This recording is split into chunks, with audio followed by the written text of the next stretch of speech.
What's up, y'all? Alan and Hugo checking in. Don't worry, I'm not hurting this guy. He's tough as shit. So, look at this guy. Literally loves this stuff. Loves it. Lives for a snow day, don't you, pal? What's up, guys? Alan checking in on a early Monday morning here. As you can see, the awesome winter weather in January in Chicago continues. This is crazy. I mean, I literally shoveled again yesterday. You know, probably had a few inches on the ground from the night before, and we probably got, I don't know, another 8 to 10 inches, it looks like, at least. So yeah, Sam's school got canceled today, which is kind of cool, actually, so I don't have to worry about dropping her off and slipping and falling, being all pregnant and stuff. So just thought I'd show you guys what we had cooking over here, and you know, talk about why we've had a lack of, you know, content in terms of like Evo and MR2 and things of that nature. Obviously, I've been focusing on the Ram quite a bit, truthfully, and the reason for that is because of this. So, but I'm hoping to get this thing up there. I am going to put the weather up on the screen so you guys can see it. But we're honestly supposed to get down to, I think it was 26 below zero. On Wednesday, so in 2 days here, 26 below zero at night and 13 below zero for a high during the day, which is literally without wind chill. So wind chill values probably will be somewhere, I would say, in the 40 to 45 below at night. So definitely not weather for cars or doing anything fun with the car for that matter. So I'm gonna get to shoveling this real quick here, taking out the let's see how much we got here. Hey, look at that. I mean, it's just ice underneath from that freezing rain because it still hasn't melted because it's been so goddamn cold. So, but I'm gonna get this shovel, get the garbage out, and then Hugo and I will check back in with you guys a little while and talk about the point of today's video. So, peace. All right, got this thing all unplugged here, and let's see if it makes a difference starting it up. Like I said, it's pretty warm today. Not below zero. The snow, I think, brought the temperature up, so it's about, looks like 23 degrees. So, like I said, not that cold, but it is supposed to be absolutely freezing, as you guys saw earlier in the video. Later this week, I think, starting tomorrow, really. So, should be fun and interesting. I'm being sarcastic.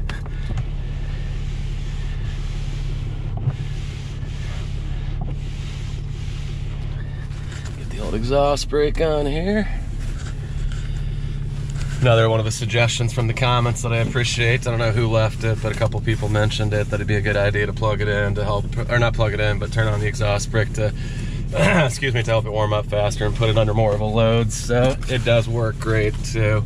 I've also been reading up, you know, and watching videos and talking to folks like, you know, Calibrated Power Solutions, you know, in terms of the different theories about how long you should let the truck warm up. So since this thing's plugged in, I just let it warm up a couple minutes is what I'm seeing, and then the diesel engines really need to be under a load for them to get to operating temperature, so they're just gonna burn gas, you know, sitting and idling and not really warm up all that much. So what I've seen is just let the oil pump get going, circulate the oil for a couple minutes, a minute or two, and then just put it under a light load. That way, you know, it does warm up quite a bit faster.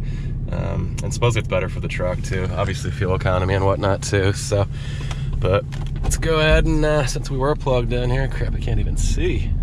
Jesus.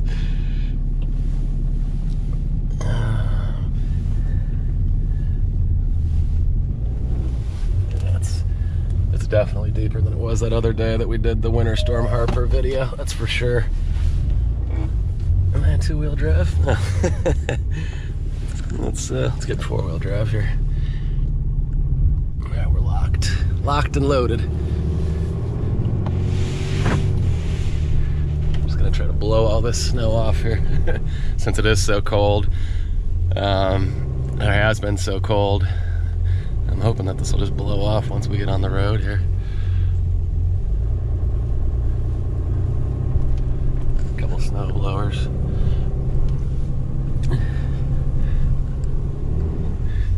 Yeah, this is definitely deeper than it was the other day. Wow. Alright. Some shitty weather in pocket. Defrost going on.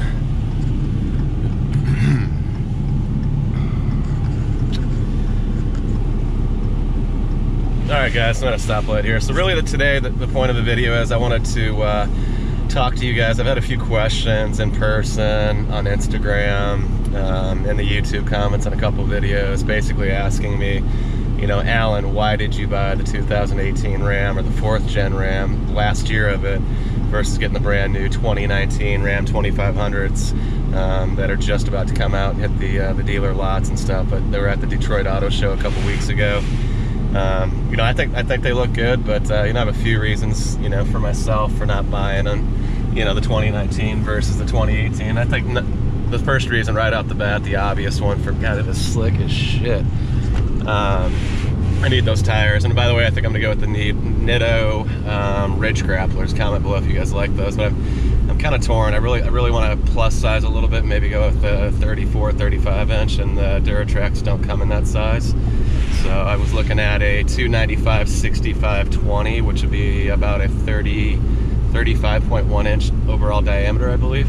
But comment below and let me know what you guys think real quick. Sorry for the ADD, but the main reason why, number one reason, hands down, why I went with the 2018 is I am not a believer in buying the first model year of a brand new car or truck at all. I think it's crazy in my opinion. I mean, there's so many kinks and issues and problems that they need to work out. It's a brand new Cummins motor in it that's been reworked.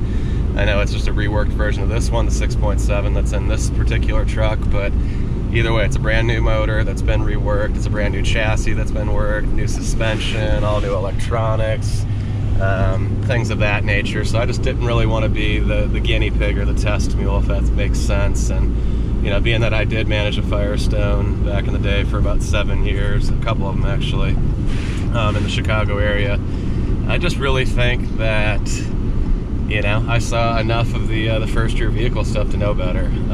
And so that's probably the number one reason why I went with the 2018 versus the brand new 5th gen 2019 Ram 2500. The second reason is I honestly don't really like the looks of it. So I don't like the hood at all. I don't like that little chrome badge thing that's on the side. I really, you know, I like the fact that the headlights are LED and HID, and it's got a better lighting package all the way around. But I personally don't like the lights, just to put it bluntly. I'm just not a fan of the front end, the hood, really anything for that matter. The inside I do like quite a bit. I do like the new 12-inch Uconnect screen. Obviously that's badass. But outside of the screen, I don't really think I like the center stack more either. As you guys know, I rented a 2019 1500 with the Hemi in it, and had the you know, the whole dial to put it in drive and park and all that, and all the little flip switches. I'll put a picture of them up on the screen, but I personally think that I just like this truck better overall. The looks of it, the interior, everything really for that matter. So,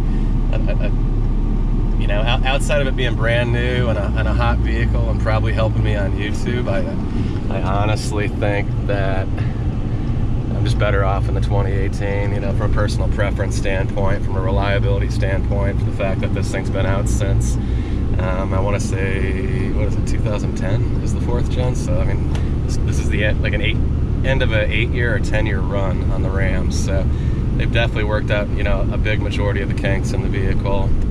You know, I know when I did my research, this was considered by Consumer Reports and some of the other ones, not the 3500, but the Ram 2500 Cummins. Most of the folks that did reviews on it said that I think it was the 2nd or 3rd most reliable truck, and there was a survey of about 5,000 people, so it wasn't just a few people, it was quite a few. Let's see here, let's get some snow plows, we'll go around this guy. But I'm gonna go ahead and drop off the old suit here, get it dry cleaned for the family event this week here, and I'll be right back, and we'll check back in and wrap this video up. Peace. Alright guys, got the old suit dropped off here. Once again, comment below what's your favorite color suit for your go-to suit for a big event. What do you guys like to wear? I personally like the power suit, the navy blue. God, the snow is thick, man. I mean, it literally is taking the truck everywhere. But I personally like the navy blue, just had a clean, classic look. Summer, I kind of like more of the browns and the tans, you know, but I think overall my go-to would be the navy blue with a solid colored shirt, either white or like a light blue or light green, like that one you guys saw. But let's wrap this thing up. So, and I'm gonna get home and get to work here because it's about to be 9 o'clock. So, once again, one of the great advantages of working from home. Blessed to have a job like this and not have to deal with driving in rush hour, you know, to work or school to do things like this. But I think the last thing that really kind of disappointed me with the new one, and the reason that I didn't hold out or wait, there's really two reasons. The first one being, I'm kind of disappointed that they didn't put the Allison transmission in the heavy-duty Rams. I mean, they've been talking about it forever, that the Allison was going to be put inside the Rams, you know, instead of the 68 RFE and the Ison that's in the 3500s. So I was really disappointed on the transmission front, especially with the increase in torque and all that. I just don't know. Look, these guys are stuck. Look, literally stuck. One wheel burnout over there, open differential. So, man, that sucks. Wow. I don't have a strap in the back, otherwise it'd help them, but it looks like they're making it. But yeah, so I mean, I know this doesn't have the Allison transmission either, but I was okay with that. And once again, the main factor for buying this truck was I wanted a Cummins engine. I didn't want a Duramax. I didn't want a Power Stroke. And personally, I think I just like the look of the Ram better. I like the interior better. The U-Connect, which I had on my Jeep, you know, I was familiar with that and liked it. So I think that's why, you know, I went with the Ram overall, even though it didn't have a transmission that could, you know, handle the extra power when we modify it or do like a compound turbo or anything like that on it. So these guys are fucking crazy. I don't even know why you would. Comment below, like, why would you even take the van out that doesn't have snow tires, doesn't have weight in the back of it? Like, how the fuck's this guy getting anywhere? Like, call into work or buy snow tires. Like, I literally just don't understand that. Anyways, I mean, that just that just looks like trouble, you know. It's gonna be no fun all day. I mean, fuck. But man, these roads are shitty. This thing is going everywhere. And so the final reason that I went with the Ram, the 2018, I think none of you guys will be surprised by this. And if you watched the video when I traded the Jeep and the Lexus in for this thing, was the fact that it was a year old, obviously. So even though it was brand new and only had 5 miles on the odometer when I bought it, it was a 2018, and the 2019s were literally, you know, less than 90 days from coming out and hitting the dealership lots. So what that means is they've all had all kinds of incentives and discounts and things that could help me, you know, save a significant amount of money off the sticker price, which was about $71,000 and change on this once again. I guess that's another reason too. The newer trucks are quite a bit more expensive than the 4th gens. Man, it's crazy with that four-wheel drive. This person's almost getting stuck too back there. But yeah, so I traded that there, watching this lady slip and slide. But basically discounts. So we got a bunch of discounts on this, and then I also had a buddy that works for FCA Chrysler. So I was able to get, in essence, after it was all said and done, about $16,000 off this truck. So I paid just about $55,000 and change for it, or 56, something like that. And like I said, the new ones, I've seen them that are similarly equipped to this one in terms of options. I mean, they're in the 75 to 90 range, depending on how loaded you get them and, you know, how many amenities and stuff that he has. And once again, this one's pretty much loaded. It's got the gooseneck, the spray-in factory bed liner. It's got you know, heated and cooled seats. It's pretty loaded. It's not the Longhorn, you know, which I didn't want with the two-tone leather and the browns and all that. I really like the sport package.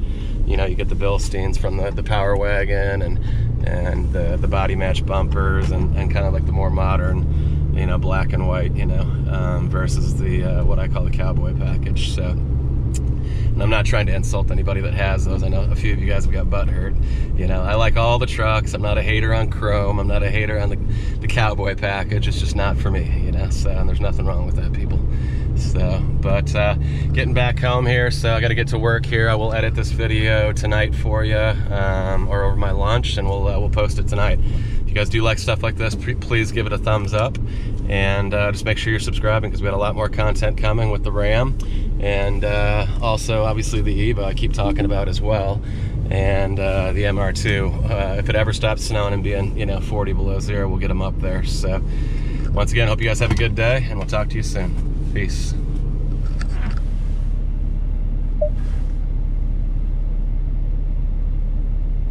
Yuck. when you're getting weather warnings in your car. Never good. See you guys.